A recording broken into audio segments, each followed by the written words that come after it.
India speaks daily में आपका स्वागत है। इंडिया स्पीक्स डेली को सब्सक्राइब करें, इसके बेल आइकन को जरूर दबाएं। ज्वाइन बटन के जरिए आप इसकी सदस्यता जरूर लें और यदि इसका कंटेंट आपको गुणवत्तापूर्ण लगता है तो आप 100 रुपीज़ पर मंथ का सब्सक्रिप्शन जरूर पे करें।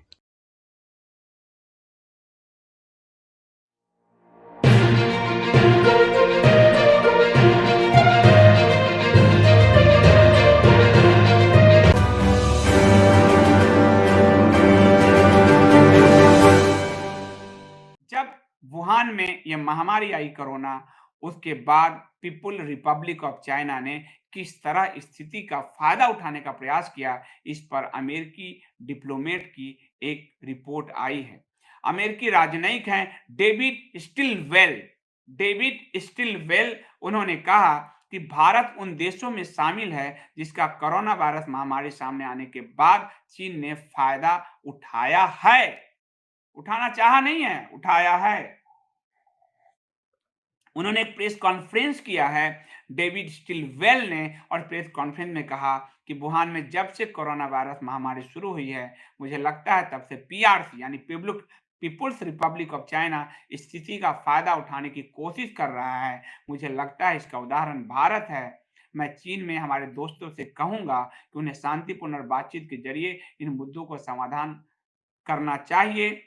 आपको बताऊं कि वो लद्दाख में को लेकर कह रहे हैं, लेकिन भारत ने जिस तरह से पलटवार किया है, उससे चाइना जो है पूरी तरह से हतप्रभ है।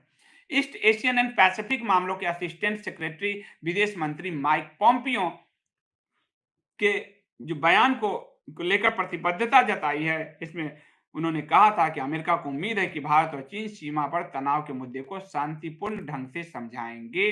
लेकिन आपको बता दूं कि भारतीय सेना ने एक बहुत बड़े प्लान पर काम जो किया है, ये खुद मीडिया में सेना के सोर्स से आया है, इसलिए मैं कुछ कहूंगा इसका कई लोग कहने लगते हैं कि खोलना वाजिब है क्या? आप सेना की स्ट्रेटजी, सेना जो चाहती है उतना ही लीक करती है, उतना ही जानकारी देती है, उसकी एक साइकोलॉजिकल वॉरफेयर है, उसको समझा कीजिए। कुछ लोग बेवजह कूद जाते हैं, उनको लगता है कि वो सेना के भी प्रवक्ता हैं, सरकार के भी प्रवक्ता हैं। ना जी, सेना और सरकार और जो भी संस्थाएं हैं, वो उतना ही लीक करती है जितना से एक स्ट्रेटजी में उनको फायदा मिलता है। तो जो है वो आपको बता रहा हूं।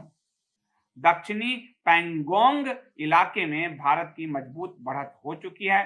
भारतीय सेना ने चीनी जवानों को जवाब देने के लिए पहले ही बड़े प्लान पर काम शुरू कर दिया था, और ऊंचाई वाले इलाके में भारत की मजबूत स्थिति से चीन की सारी बढ़त समाप्त हो चुकी है। 1962 के युद्ध में चाइना ने जो हमारे जिस हिस्से को कब्जा किया था, चाचा नेहरू के हिंदी चीनी भाई भाई के नारों पर चलते हुए और पंचशील को धता बताते हुए, गुटनिरपेक्षता आंदोलन को धता बताते हुए, भारतीय सेना ने और भारतीय सरकार की का जो आत्मविश्वास है सेना के प्रति, उसने उस बड़े हिस्से को अपने कब्जे में ले लिया है। ये जो चीन की वास्तविक नियंत्रण रेखा है भारत चीन पर, एलएसी जिसको बोलते हैं, वो करीब अब भारत को के पास है, और भारत ने जैसे को तैसे का जवाब दिया है। चीन घबराया हुआ है कि भारत से तो उसने कभी भी आक्रामकता की उम्मीद नहीं की थी, और भारत कैसे आक्रामक है। भारत तो हमेशा उसकी आक्रामकता का हमेशा जवाब देता था, डिफेंसिव मोड में रहता था। मनमोहन राहुल गांधी की सरकार 2008 में समझौते के बाद चीन के लिए विदेश नीति तैयार कर रही थी, चीन के लिए व्यापार वाणिज्य नीति तैयार कर रही थी, और चीन को भूमि भी दे दिया था कि आप ले जाइए, आप तो माई बाप हैं। लेकिन अब जो जवाब मिला है, पैंगोंग सो झील के दक्षिणी किनारे में रात के अंधेरे में घुसपैठ कर रहे चीनी सैनिकों को भारतीय जवानों ने न सिर्फ खदेड़ दिया, बल्कि उस इलाके की ऊंचाई वाली चोटियों पर अपनी स्थिति को मजबूत कर लिया है। उनके पूरे सर्विलांस सिस्टम को, ऑडियो वीडियो सिस्टम सर्विलांस को भारतीय सेना ने ध्वस्त कर दिया है।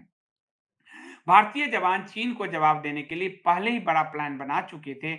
ऐसे में चीन को मौका ही नहीं मिला, और भारतीय सैनिक जो है लीड लेते हुए चले गए। जो उसकी चालबाजी है चीन की, वो इस बार नहीं चल पाई, जैसा कि पिछली बार कोशिश किया था।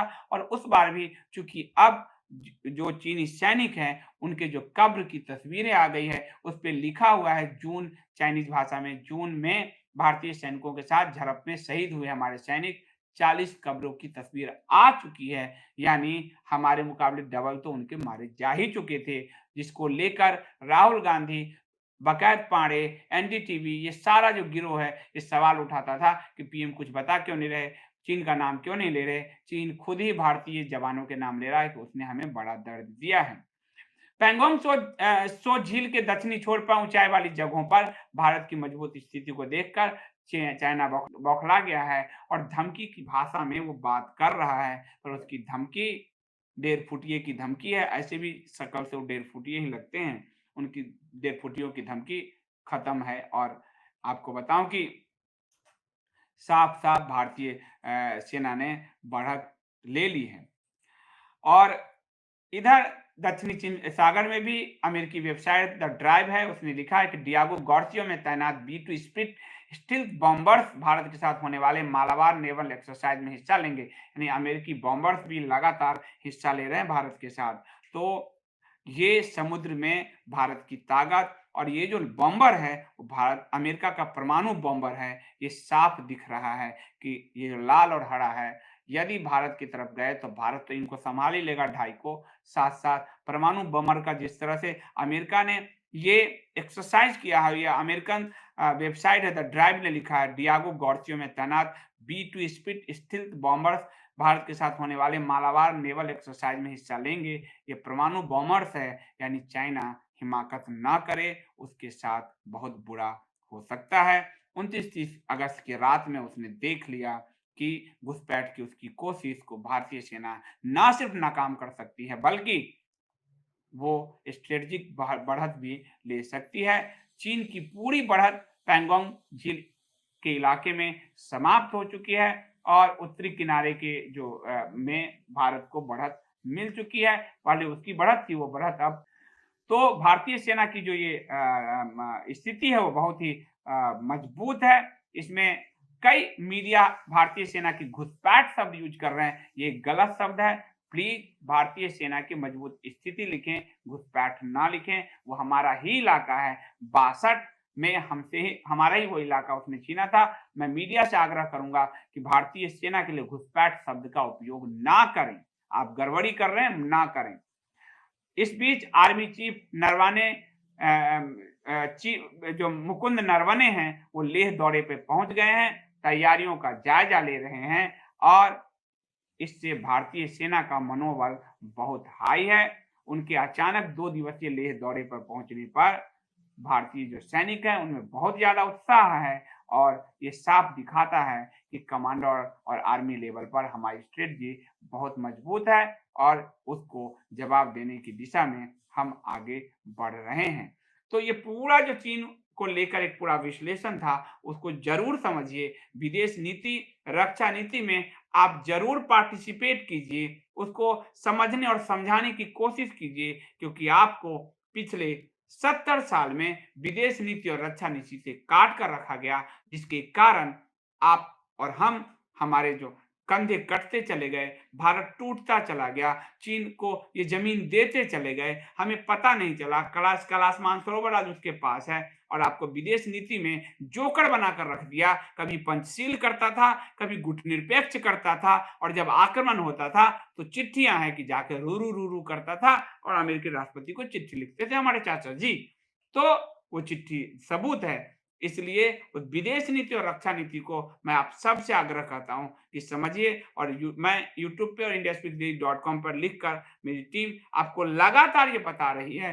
मेरा प्रयास है कि रक्षा और विदेश नीति में आप सब आगे बढ़ें, समझें, क्योंकि आप समझेंगे तो जैसे आज इस मीडिया को, कांग्रेस को, कम्युनिस्टों को, हरे लाल सबको आपने अप्रासंगिक कर दिया है। कल को विदेश और रक्षा नीति में ये जो बड़े-बड़े विशेषज्ञ टाइप बैठकर चैनल पे एकदम चबाती हुई अंग्रेजी में जो बोलते रहते हैं, आप उनको भी साइड कर देंगे। मुझे पूरा भरोसा है।